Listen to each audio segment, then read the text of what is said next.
Sweden जो कि 2024 में नेटो का पूर्ण सदस्य बना और अब उसी स्वीडिश आर्मी ने नेटो के केवल 2 सदस्य देशों को छोड़कर कुछ ऐसा खुलासा किया जिससे यह पता चला कि भारत के पास में कुछ ऐसा है जो कि पूरे नेटो संगठन से बेहतर है।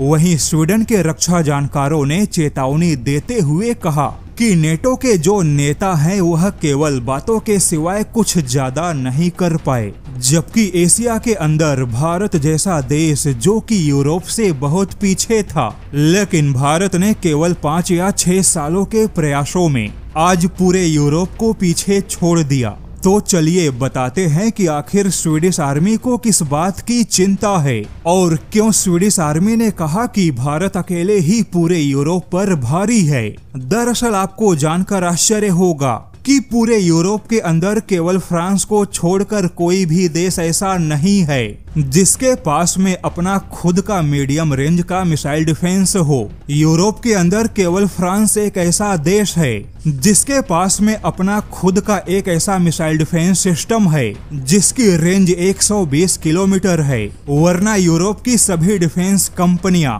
ज्यादा से ज्यादा केवल 45 किलोमीटर के रेंज का ही मिसाइल डिफेंस बना पाई। चाहे जर्मनी हो या नॉर्वे, स्वीडन हो या स्पेन, ब्रिटेन हो या पोलैंड, इन सभी देशों ने 45 किलोमीटर के रेंज से अधिक का कोई मिसाइल डिफेंस बनाया ही नहीं। और अगर इन्हें कोई ढंग का लॉन्ग रेंज का मिसाइल डिफेंस चाहिए तो मजबूरी में अमेरिका का महंगा पेट्रियोट मिसाइल डिफेंस खरीदना होगा, जो कि एक पुराना सिस्टम है और इसकी रेंज केवल 100 किलोमीटर है। वहीं अमेरिका के पास में थाड़ जैसा मिसाइल डिफेंस भी है, लेकिन अमेरिका यह सिस्टम किसी और को देता नहीं। हालांकि अब यहीं पर भारत ने अपनी सफलताओं से हर किसी को चौंका दिया। दरअसल भारत बिना किसी दिखावे के बहुत ही चुपचाप तरीके से medium range surface to air missile system को शामिल कर रहा है, जो कि MRSAM का अपग्रेड वर्जन है और भारत के इस मिसाइल डिफेंस की रेंज 100 किलोमीटर है।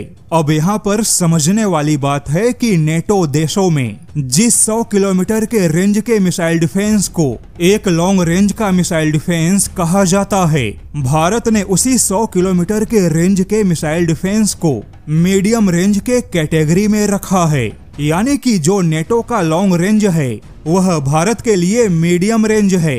यहाँ पर बता दे, भारत ने MRSAM को इजराइल के बराक 8 के अनुभव से बनाया, जो कि अब पूरी तरह से स्वदेशी है।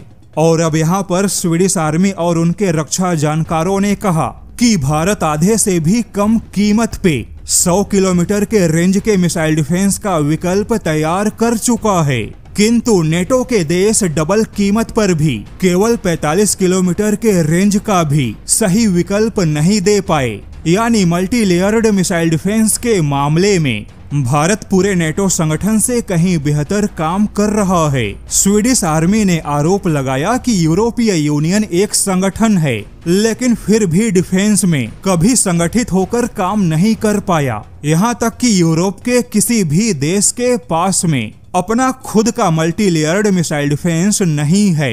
अब नेटो के छोटे छोटे देश अकेले निवेश करके मल्टी लेयर मिसाइल डिफेंस पर काम नहीं कर सकते। ऐसे में भारत के साथ मिलकर काम करना यूरोप के लिए एक अच्छा विकल्प होगा।